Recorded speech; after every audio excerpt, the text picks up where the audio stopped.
Buena gente, estamos acá con Marian, ex Illuminate. Marian, ¿nos querés contar qué ha sucedido en este lugar? Sí, bueno, ahora estamos nosotros en Bosque Gracias. Este es nuestro sitio, nuestro lugar, un bosque nativo impresionante, árboles centenarios. Y bueno, en este sitio, un sitio cultural que ha llegado mucha gente. Hacemos residencias artísticas. Los artistas venían, se inspiraban en el lugar, creaban sus obras, nos acompañábamos en equipo, en grupo para llevar a cabo esas obras. Y bueno, el 10 de enero llegó el fuego. Uno piensa que no va a llegar, eso es impresionante, ¿viste? La esperanza que tiene uno, no va a llegar, pero bueno, la verdad que este año el fuego fue errático, no teníamos idea para dónde iba, qué iba a ser. ¿De qué lado venía? El fuego venía de todos lados, venía por el cerro Pirque, venía por el otro lado enfrente, llegué a ver una lengua de fuego por arriba, hacia los vecinos, yendo hacia Puyén. Nada, por teléfono más o menos decíamos, che, ya tocó el campo de Frambuesa. Y viste, para nosotros había diferentes alertas. Había una alerta que era que si se prendía la montura, que es un cerro que está allá, nosotros teníamos que evacuar. Porque que se prenda la montura por cómo viene el viento, para nosotros era como el final. Y bueno, nos quedamos, éramos dos nada más, teníamos una manguera y tratamos de defender el lugar a pleno. Pero a lo último me manda un mensaje un amigo que vive acá del otro lado del río y me dice, ¿todavía estás ahí? Rajá, me dice. Bueno, esa fue como la primera reacción, ¿viste? Lo escuchamos con mi amigo el mensaje así, ¿viste? Y le digo, bueno, saca el auto. Y yo me voy caminando y nos encontramos en la ruta. Y él me dice, no, Marian, yo sin vos no me voy. Y eso a mí me partió, ¿viste? Porque es como que el otro te diga, che, loco, yo de acá no me voy sin vos. Y vos le estás diciendo al otro, vos andate. Es como que no, todos están diciendo lo contrario, ¿viste? Y bueno, ahí es como que, nada, me desperté, digamos. Yo estaba en una adrenalina de quedarme y de pronto me fui. Es al día de hoy que yo siento esa frustración también, ¿viste? Esa cosa de, si bien no está bueno torturarse, pero me queda como esa cosa, esa llama, ¿viste? Prendida adentro, de que podía haber hecho algo. ¿Qué pasa si me quedaba? Todos me dicen, no, bueno, te cubre la llama, te haces pelota, ¿para qué? La vida primero. Pero yo me levanto a la mañana y pienso en eso. Che, pero si me hubiese quedado, pero si hubiese salvado la casa, vos imaginate que, bueno, esta es una casa que nosotros vivíamos con la familia, tengo 2 chicos, está Rocío, también artista, los chicos también artistas, pero nada, perdimos una casa en donde había historias, había registros de archivos familiares, había mucho equipamiento, todo un estudio audiovisual que era de las residencias.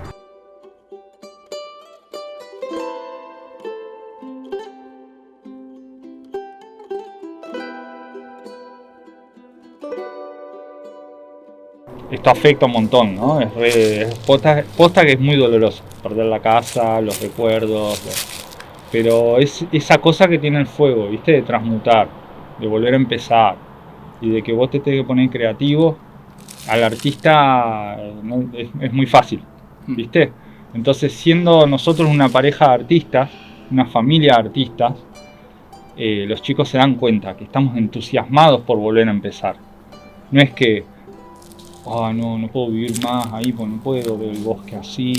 O qué puede pasar, ¿no? Que puede pasar y está genial, está perfecto.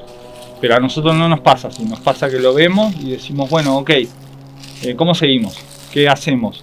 Es una hoja en blanco ahora y hay que pintar. Entonces, yo creo que eso es muy de la actitud del artista.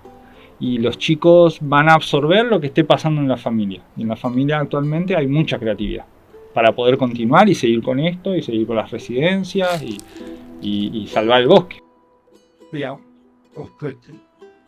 Podías grabar cosas, podías filmar, podías pintar, hacíamos procesos de oficio, manuales, hacíamos cianotipias, jugábamos con diapositivas, proyectábamos una bocha, mucha proyección, mapping. Nada, de todo. Este siempre fue un lugar así, con tecnología a pleno, muy conectados con todo lo último que estaba pasando. Y internet, cultura internet a full. Eh, eso debe haber ido. Yo te veo.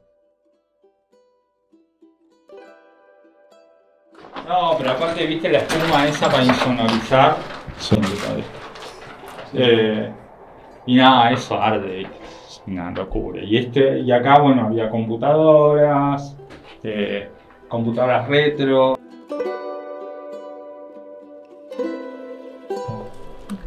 Era la cajita de las diapositivas seleccionadas, ¿viste? Las cámaras analógicas dejamos. No pudimos rescatar ni uno. Mirá, hay uno que se va a partir el alma. Ya teníamos. No. La verdad trabajé mucho con esto. Pero bueno, terrible. Ahora está ahí. Qué hora.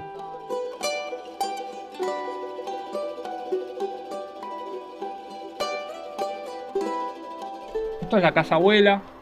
Acá vivía Mirta, la mamá de Rocío, la abuela que se vino a Buenos Aires. O sea, ella, imagínate que a una edad mayor decidió dejar sus cosas, su historia, Buenos Aires, la casa donde había vivido toda su vida, ¿entendés? Nosotros le construimos una casa acá y bueno, no, esta casa ardió. Acá el fuego fue, yo creo que fue extremo. Para doblar los tubing así es porque esto ardió mucho. Y las chapas, que parece papel, las chapas quedaron enroscadas. Son cañas. Sí, la casa estaba sobre cañas. Acá por las crecidas tratamos de hacer las casas altas, pero nada, la casa colapsó el techo y aplastó todo. Mirá cómo quedó la estufa. No, sirve es una nada. locura. Y casa de barro, estas son las paredes. Claro, Que se cocinaron. claro, el barro. Se cocinaron las paredes. Casa de barro, con revoque y todo. Pero nada, bueno, después todo madera. Acá hacemos todo con madera. Es más barato y es más rápido, lo hacemos nosotros. Se acostumbra, hay mucha madera en Patagonia, se acostumbra a eso. Pero para el fuego es un peligro.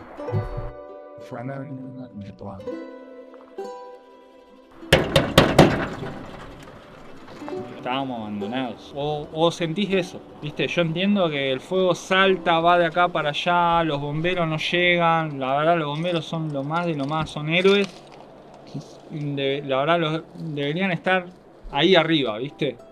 Pero más allá que ellos no llegaban acá, no te tiraban ni un helibalde, ni un avión. Pasó el Boeing S737 que mandaron de... ¿Dónde lo habían? De Santiago del Estero, pasó por acá arriba, volando bajito, no podíamos creer, un avión de pasajero pasaba por acá, jamás. Y pasaba y no tiraba agua, porque no estaba preparado para eso, ¿viste? La única vez que tiró agua parece que se mandó cagada. Y bueno, era como nosotros pedíamos ayuda, che, traigan el helicóptero, traigan, porque este cerro todo prendido, era una locura, este cerro es virgen, o sea, es bosque nativo, ciervos, puma, todo ahí arriba, ¿no? Y no quedó nada. Se rescata una bocha, un montón, se rescata muchísimo el apoyo de la gente, los vecinos. O sea, vos pensás que las brigadas autoconvocadas son vecinos, es gente que conocés, son amigos. Gente que viene de Mallín Ahogado que ya perdió su casa el año pasado. Gente que viene de la Rinconada de Puyén que perdió su casa el año pasado y armó una brigada. Porque esta misma sensación que tengo yo, que yo te digo que es esa llama prendida adentro, te da ganas de salir a apagar fuego. Y yo hoy tengo ganas de salir a apagar fuego. Nunca me había pasado. Se me quemó la casa y decís, yo me armo una brigada. Si son cuatro, una camioneta, un tótem, una motobomba, mangas y vamos. A salvarle la casa a alguien, porque yo no pude. Y como que me queda eso adentro, ¿viste? Y yo supongo que al brigadista autoconvocado le debe pasar algo similar. Supongo. Pero la solidaridad, wow, extremo. La gente, nada, no paró de llegar, voluntariado, levantamos escombros, llegaron con cosas. Y el municipio tardó mucho y está tardando mucho. Porque todavía no puede, lamentablemente, con el incendio del año pasado, ahora tiene que rescatarnos de este, y ahora dentro de poco va a ser invierno. Y van a venir las lluvias, y va a venir el agua, van a venir los desbordes porque faltan árboles, porque el suelo está impermeabilizado por el fuego, y porque van a empezar a caer piedra.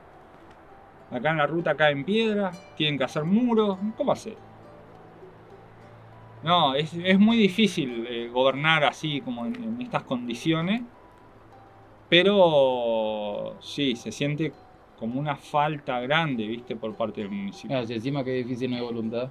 Exacto. Epuyén fue elegido con más impacto de este fuego. Y le dicen el fuego de Puerto Patriada. Sí, ok, sí, empezó allá. Pero el fuego pegó la vuelta. Todo este cerro, el cerro Pirque, le pegó toda la vuelta, llegó acá en un día. En un día estaba ahí. Quemó todo por arriba. Y perdimos 50 casas, perdimos cantidad de hectáreas. Y no es Epuyén el que se nombra. Se nombra Puerto Patriada porque es el lugar turístico. El Hoyo, toda la fuerza, toda la ayuda. El Hoyo va a tener fiesta de la fruta fina ahora. Y Epuyén no va a tener su fiesta provincial. Y nosotros en Epuyén nos levantamos desde el hantavirus, que fue antes de pandemia. Desde esa época en que Epuyén no se levanta, que no tiene turismo, que no tiene fiesta provincial, que no tiene... ¿Viste? Y tiene un lago increíble, tiene un lago hermoso, tiene paisajes únicos. Este es un lugar... Yo me quedé acá porque este lugar es impresionante. Cada rincón de Epuyén es distinto, distintas temperaturas. El Antú-Quillén, el centro cultural, todo lo que se hizo, todo lo que tuvo que empujar el Antú-Quillén para llegar a estar construido y abrirse hoy. Y sin embargo es como que parece que todo tira como a, ¿viste? Como que estás apartado. Manejate. Manejate. Yo no lo entiendo a ese punto. Si lo entendiera, ¿viste? O si sí, son los israelitas, entonces si eligieran Sí. cuál es el camino, ok, pero es como que no lo entiendo. ¿Viste? A ese punto. No entiendo desde por qué el intendente jamás apareció. ¿Viste? A mí hay varios que hicieron entrevista y nos dijeron, che, ¿y el Estado? ¿Te dio algo? Y yo dije el Estado. Para mí el Estado es como palabra mayor, ¿no? Como el Estado para mí está allá en Buenos Aires. Está bien, el Estado es todo, pero quiero decir, hay una institución gigante que maneja las cuestiones que está en Buenos Aires, 2500 kilómetros, no tiene ni la más puta idea de qué está pasando acá. Pero el municipio, que están acá, que son mis vecinos, nada. O sea, el intendente no dio jamás la cara. Y chau, eso no está bien, ¿viste?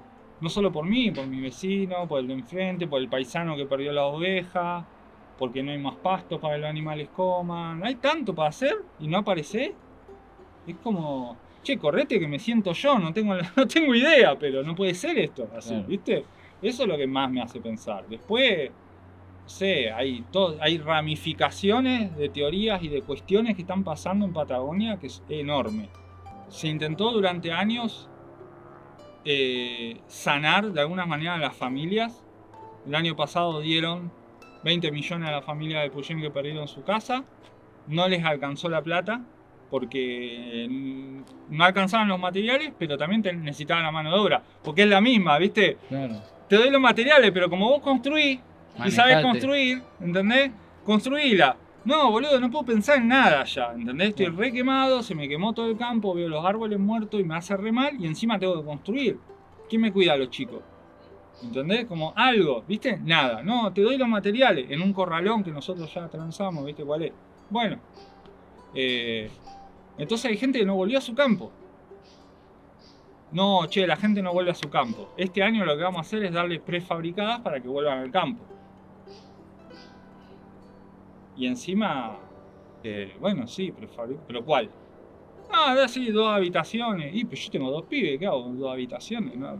¿Entendés? Es un hacinamiento. ¿Y la abuela? No, y no sé, la abuela ni idea. ¿La abuela está en el título? No, ¿cómo va a estar en el título? La abuela, o sea, la mamá de ella, ¿no? No, pero si no está en el título. Y así, ¿viste? Y tenés que pelear con todo y... Pero bueno, qué sé yo.